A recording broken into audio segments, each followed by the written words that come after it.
Hi friends, ఇవాళ నేనైతే సాంబార్ చేసేసాను. కందిపప్పులోకి ఒక మీడియం సైజువి ఒక 4 టమాటాలు, పచ్చిమిరపకాయలు, కొంచెం నూనె, వాటర్ సరిపడా పోసేసుకొని కుక్కర్ అయితే పెట్టేసుకున్నాను విజిల్‌కి. ఒక 4 విజిల్స్ రానిచ్చేసాను. తర్వాత వేరే సెపరేట్‌గా గిన్నెలో నేనైతే ఆయిల్ పోసేసుకొని, వెల్లుల్లిపాయలేసేసుకొని దానికి తాలింపు పెట్టేసుకున్నాను.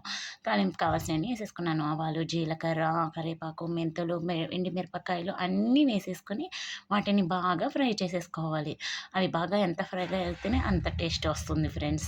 సో, దానికి సరిపడా బాగా ఫ్రై చేసేసుకున్నా. ఆ తర్వాత ఆనియన్స్ ఏసేసుకొని, ఆనియన్స్ కూడా బాగా కొంచెం మగ్గేలాగా వేపేసుకున్నాను ఫ్రెండ్స్.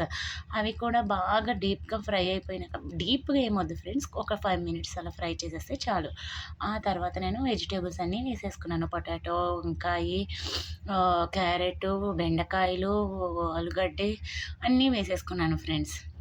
అన్నీ అలా అని చెప్పేసి సాంబార్‌కి కూరగాయలు ఎక్కువేసుకున్నా కూడా టేస్ట్ ఉండదు ఫ్రెండ్స్. సో, కొంచెం కొంచెం ఒక 2, 2 ఏసుకుంటే చాలు. టమాటాలు, వంకాయలు, బంగాళదుంపలన్నీ. ఆ తర్వాత అవి బాగా కలిసిపోయినాక కొద్దిగా ఉప్పు, పసుపు ఏసేసుకున్నాను ఫ్రెండ్స్. కారం కూడా వేసేసుకున్నాను. కారం సరిపడా వేసుకోండి. నేనైతే ఒక 2 స్పూన్స్ వేసుకున్నాను. ఎందుకంటే మేము కారం చాలా తక్కువగా తింటాము ఫ్రెండ్స్. సో, అందుకని మేము కారం కొంచెం 2 స్పూన్స్ వేసుకున్నాం. మీకు సరిపడా మీరేసుకోండి ఉప్పును, కారం.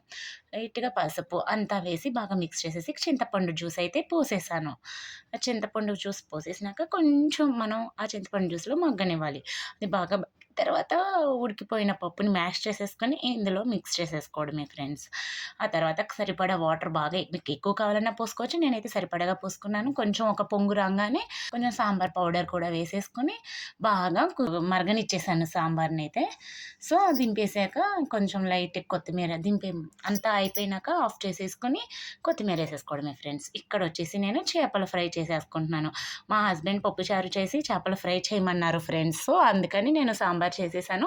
ఇప్పుడైతే వచ్చేసి చేపల ఫ్రై చేసేస్తున్నాను. దానికి కావాల్సిన ఇంగ్రీడియెంట్స్ వచ్చేసి ఉప్పు, కారం, అల్లం వెల్లుల్లి పేస్టు, ఫిష్ ఫ్రై, అట్లనే లెమన్ జ్యూస్ కొంచెం ఏసి బాగా కలిపేయాలి. అవసరమైతే కొంచెం వాటర్ పోసుకుంటే చాలు ఫ్రెండ్స్.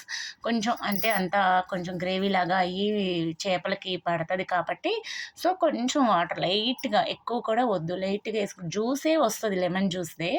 కొంచెం చెయ్యి మీద ఇలా ఫింగర్స్ మీద ఏసుకుంటే చాలు. ఏసి చేపలన్నిటికి బాగా జ్యూసీగా పట్టించేయాలి ఫ్రెండ్స్. బాగా పట్టించేసి కొంచెం ఒక 10 మినిట్స్, 15 మినిట్స్ వాటిని నానబెట్టాలి.